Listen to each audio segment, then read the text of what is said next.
The Supreme Court has opened the door to major restrictions on mail-in ballots. It's not the final word, but it could have an impact on the midterm elections as the Trump administration pushes for tighter national voting standards. Ed O'Keefe shows us what the president is saying about this. So far, so good. The Supreme Court, in a 6-3 split, ruled the Trump administration can move ahead with a plan to tighten rules for mail-in voting. We want to have honest voting in our country. An executive order President Trump signed in March instructs the Department of Homeland Security and U.S. Postal Service to create state citizenship lists using federal databases that check the citizenship status of voters. Under the plan, the Postal Service can only deliver mail ballots for federal elections to people on the lists. A coalition of nearly 24 mostly Democratic-controlled states sued to block Trump's plan, arguing it's unconstitutional. We're taking the president to court.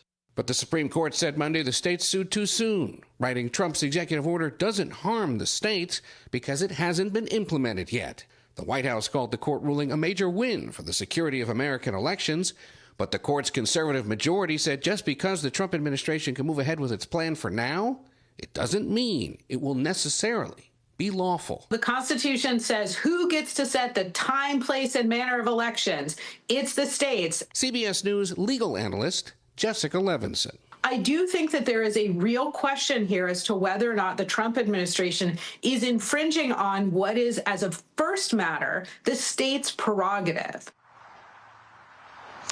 In other words, stay tuned, because several states are set to sue again, and several other states are set to mail out their ballots for the midterm elections in the coming weeks, Vlad, which is what makes this such an urgent concern.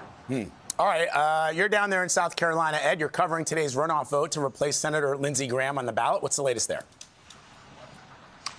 Well, look, Republicans today are basically deciding whether or not they want Lindsey Graham's the late Lindsey Graham's sister to continue representing them in the U.S. Senate or have someone else run for them in the general election in November. This has been a key contest for President Trump, who campaigned for Darlene Graham last Friday night and held a telephone town hall for her last night. Graham's opponent is Congressman Ralph Norman, who says his experience and record supporting the Trump agenda makes him the stronger choice.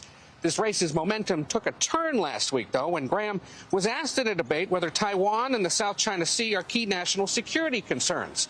She couldn't answer the question, admitting, unlike her brother, she's, quote, not that informed on national security. On Monday, she said voters are increasingly concerned about affordability. But when we asked for a specific proposal she might make as a senator to help drive down the cost of things, she said she'll deal with that, quote, when I get there.